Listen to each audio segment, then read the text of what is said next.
नमस्कार दोस्तों, आपका स्वागत है एक और डरावनी रात में। क्या आपको याद है हमारा प्यारा और थोड़ा शरारती गप्पू? पिछली बार गप्पू ने शहर के इस पुराने पीपल के पेड़ के भूत को चकमा दिया था, लेकिन इस बार गप्पू पहुंचा है अपनी नानी के गांव। यहाँ की हवा कुछ अजीब है, कुछ ऐसा जो सिर्फ रात के सन्नाटे में जागता है। नाना जी की चेतावनियाँ और नानी की अनसुनी कहानियाँ। क्या इस बार भी गप्पू बच पाएगा? चलिए सुनते हैं आज की खास कहानी, गप्पू और नाना के गांव का उल्टा बरगद। गप्पू इस बार गर्मी की छुट्टियां मनाने नानी के घर गया था।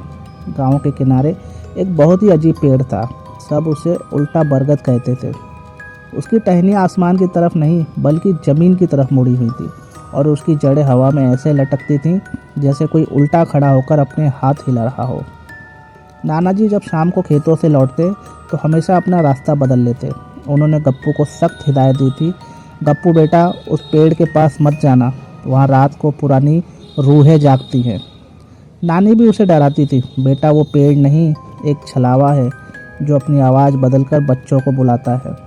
गप्पू के मन में फिर से वही पुरानी खुजली हुई। उसने सोचा, मैंने उस पुराने पीपल के भूत को तो देखा था, तो ये बरगद मेरा क्या बिगाड़ लेगा। आधी रात का सन्नाटा था, रात के करीब 2 बज रहे थे। गप्पू की नींद अचानक खुली। खिड़की से बाहर उसे वो दूर उल्टा बरगद दिखाई दे रहा था। चांद की धुंधली रोशनी में पेड़ की जड़ें किसी लंबे लंबे सफ़ेद हाथों जैसी लग रही थी। गप्पू दबे पांव घर से बाहर निकल गया। जैसे ही वो पेड़ की परछाई के नीचे पहुंचा, अचानक हवा रुक गई। वहाँ की मिट्टी से सड़ी हुई पत्तियाँ और पुरानी चिता की राख जैसी गंध आने लगी। तभी उसे एक बहुत ही धीमी और मीठी आवाज़ सुनाई दी, गप्पू बेटा इधर आना, देख मैं तेरे लिए क्या लाई हूँ। गप्पू के रोंगटे खड़े हो गए। ये आवाज़ बिल्कुल उसकी नानी के जैसी थी।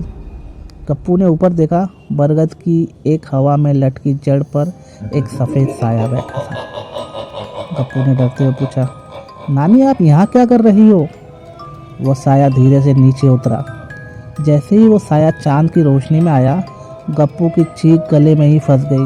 उसका चेहरा नानी जैसा था, लेकिन उसकी आंखें पूरी तरह सफ़ेद और पथरीली थीं। उसकी गर्दन पूरी 180 डिग्री पीछे मुड़ी हुई थी और हाथ बरगद की जड़ों की तरह खुरदरे और नुकीले थे। वो साया हवा में तैरते हुए गप्पू की तरफ बढ़ा और गूंजती हुई आवाज़ में बोला, पिछली बार पीपल के पास से तो बच निकले थे, लेकिन यहाँ से जिंदा कैसे जाओगे? गप्पू ने अपनी चप्पल हाथ में ली और सर पर दौड़ लगाई। उसे ऐसा लग रहा था जैसे ज़मीन दलदल बन गई है। उसके पैर भारी हो रहे थे। पीछे से उसे भारी जूतों के चलने की आवाज़ आ रही थी, धप धप धप। उसे महसूस हुआ कि ठंडी बर्फीली उंगलियां उसके कुर्ते को पीछे से खींच रही हैं। गप्पू चिल्लाते हुए नाना जी के कमरे में घुसा और सीधे उनके बिस्तर के नीचे छिप गया। वो पूरी रात पसीने से तरबतर होकर कांपता रहा। अगली सुबह जब गप्पू ने कुर्ते को देखा तो उसके पीछे 3 नुकीले नाखूनों के निशान थे। नानी ने पूछा, क्या हुआ गप्पू, आज बड़े चुप हो? गप्पू कुछ नहीं बोला, बस नानी के हाथ पकड़कर बैठ गया। तो दोस्तों, गप्पू ने सीख लिया कि हर चमकती चीज़ सोना नहीं होती और हर जानी पहचानी आवाज़ अपनी नहीं होती। नाना जी आज भी कहते हैं कि उस साया उस उल्टे बरगद पर गप्पू का इंतज़ार कर रहा है। क्या आप भी ऐसे किसी पेड़ के बारे में जानते हैं? कैसी लगी आपको ये नई कहानी? अपने तकिए को कस के पकड़ लीजिए और लाइट बंद कर दीजिए, क्योंकि हो सकता है आपकी खिड़की के बाहर भी कोई पेड़ आपका इंतज़ार कर रहा हो। शुभ रात्रि।